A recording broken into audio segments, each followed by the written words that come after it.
ভিডিওর শুরুতেই যে ফলটি দেখতে পাচ্ছেন এটি কি ফল? আপনারা গেস করুন। কেউ যদি নাম জানেন তাহলে কমেন্টে লিখুন। তো এই ফলের বিস্তারিত নিয়ে ভিডিওর মাঝামাঝি থাকতেছি। তো চলেন এখন অন্য ফলের দিকে আমরা চলে যাই। ভিউয়ার্স, ভিডিওতে এখন যে ফলটি দেখতে পাচ্ছেন এটা হচ্ছে জুজুবি। এটা চায়নার একটি ফল। এই ফলটির বিশেষত্ব হলো পাকার পরে এই ফলের স্বাদ কিছুটা বড়ইয়ের মতো। আবার আপনি চাইলে রোদে শুকিয়ে খেজুরের মতো করে খেতে পারেন। এটার বীজও একদম খেজুরের মতোই। তো এটার দুইটি বিশেষত্ব আর কি। এটাকে চায়নার খেজুরও বলে। জুজুবি ফল। এই গাছটার উচ্চতা হবে 3 ফিট। জিও ব্যাগে সেট আপ করা আছে। জিও ব্যাগ থেকে এই গাছটার উচ্চতা হবে 3 ফিট। তো এই 3 ফিট গাছে কী পরিমাণ ফল ধরছে এটা দেখলেই বুঝতে পারবেন। এখানে যে ফলগুলো দেখায়, ফলগুলো বোঝা যাচ্ছে না খুব একটা, ছোট কারণে।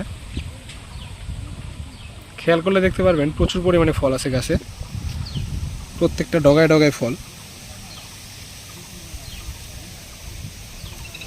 বাংলাদেশে নতুন একটা জাত জুজুবি, নতুন একটা ফল।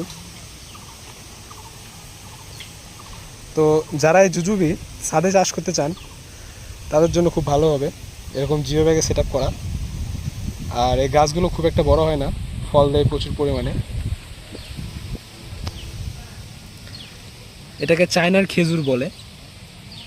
চায়না খেজুর নামে পরিচিত বেশি বাংলাদেশে জুজুবি ফল। বিশ্বের 7টি পুষ্টিকর ফলের একটি হলো অ্যাভোকাডো। আর ভিডিওতে এখন দেখতে পাচ্ছেন সেই অ্যাভোকাডো, ব্রাজিলিয়ান অ্যাভোকাডো। আর ব্রাজিলিয়ান অ্যাভোকাডোর এটা আমাদের মাতৃগাছ। যারা ফেসবুক পেজ থেকে নিয়মিত আমাদের ভিডিওগুলো দেখেন তারা অবশ্যই দেখে থাকবেন গত বছরও আমাদের এই গাছে প্রচুর পরিমাণে ফল ছিল অ্যাভোকাডো। আর এই জাতটি হলো ব্রাজিলিয়ান অ্যাভোকাডো। এটা আমাদের মাতৃগাছ। এখান থেকে সায়ন সংগ্রহ করে আমরা প্রোডাকশন করি বা নতুন চারা উৎপাদন করি।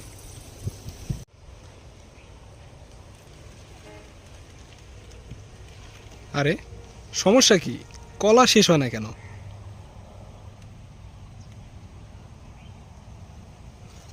ভিউয়ার্স, দেখতে পাচ্ছেন